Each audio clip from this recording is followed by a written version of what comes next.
انسانی جسم بھی کیا کمال کی چیز ہے نا؟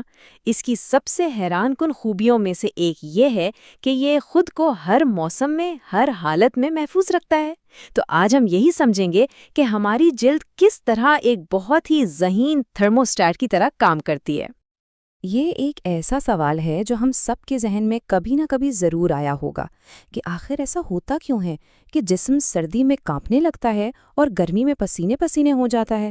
یہ اصل میں ایک پہیلی ہے جسے ہمارا جسم ہر لمحہ بغیر روکے حل کرتا رہتا ہے۔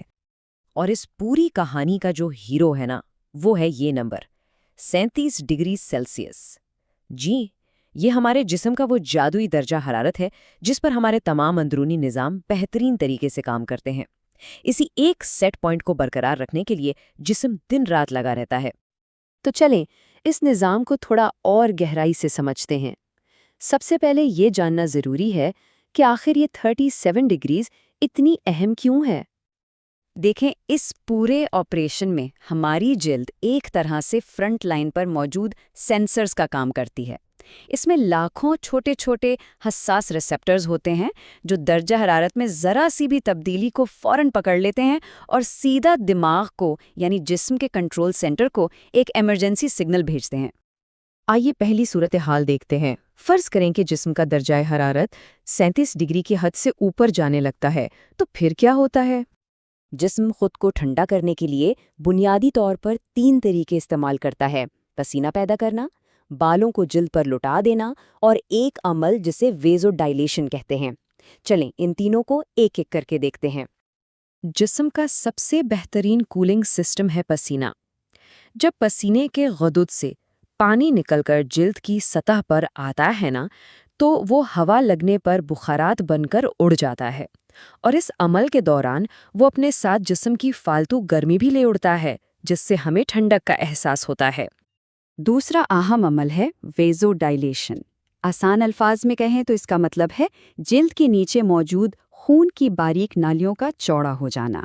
اس سے ہوتا یہ ہے کہ گرم خون جلد کی سطح کے بہت قریب آ جاتا ہے اور اپنی گرمی کو آسانی سے باہر ماحول میں خارج کر دیتا ہے، بالکل ایسے جیسے کسی کمرے کی گرمی باہر نکالنے کے لیے کھڑکی کھول دی جائے۔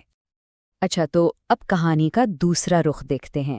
جب جسم کا درجہ حرارت 37 ڈگری سے نیچے گرنے لگتا ہے، تب ہمارا ذہین جسم کیا کرتا ہے؟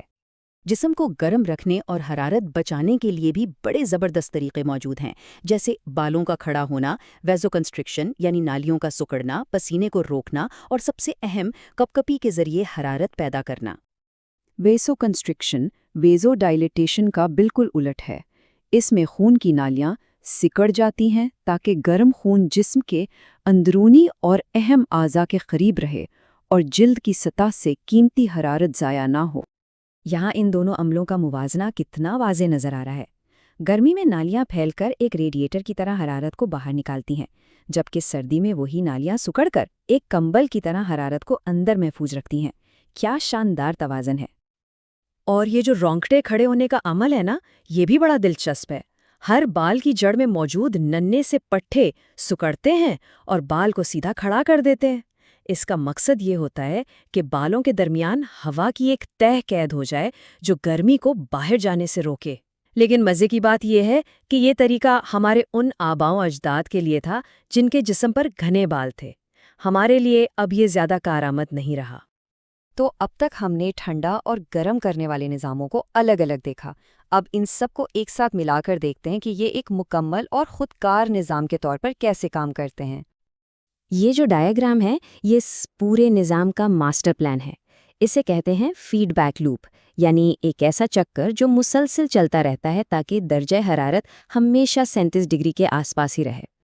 ڈائیگرام کی دائیں طرف دیکھیں جہاں لکھا ہے باڈی ٹیمپریچر رائزز، یعنی جب جسم کا درجہ حرارت بڑھتا ہے، دماغ فوراً 2 کام کرنے کا حکم دیتا ہے۔ خون کی نالیاں پھیل جاتی ہیں، یعنی ویسو ڈائلیشن، اور پسینے کے غدود کام شروع کر دیتے ہیں۔ ان دونوں کا نتیجہ کیا ہوتا ہے؟ جسم سے حرارت خارج ہو جاتی ہے۔ اور آپ بائیں جانب دیکھیں جہاں لکھا ہے باڈی ٹیمپریچر فالز، یعنی جب درجہ حرارت گرتا ہے۔ اس صورت میں دماغ خون کی نالیوں کو سکڑنے یعنی وازو کنسٹرکشن کا حکم دیتا ہے اور پسینہ بننا بھی بند ہو جاتا ہے۔ اور اگر یہ بھی کافی نہ ہو تو پٹھے تیزی سے سکڑنا شروع ہو جاتے ہیں، جسے ہم شیورنگ یا کپکپی کہتے ہیں، تاکہ اضافی حرارت پیدا ہو۔ تو اس پورے شاندار عمل کا خلاصہ ان 4 آسان مراحل میں کیا جا سکتا ہے۔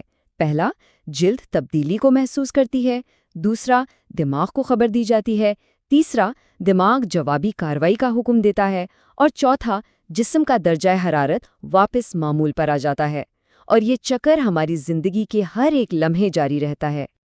ہمارا یہ اندرونی تھرموسٹیٹ بلا شبہ قدرت کا ایک عجوبہ ہے، لیکن اس کی بھی اپنی حدیں ہیں۔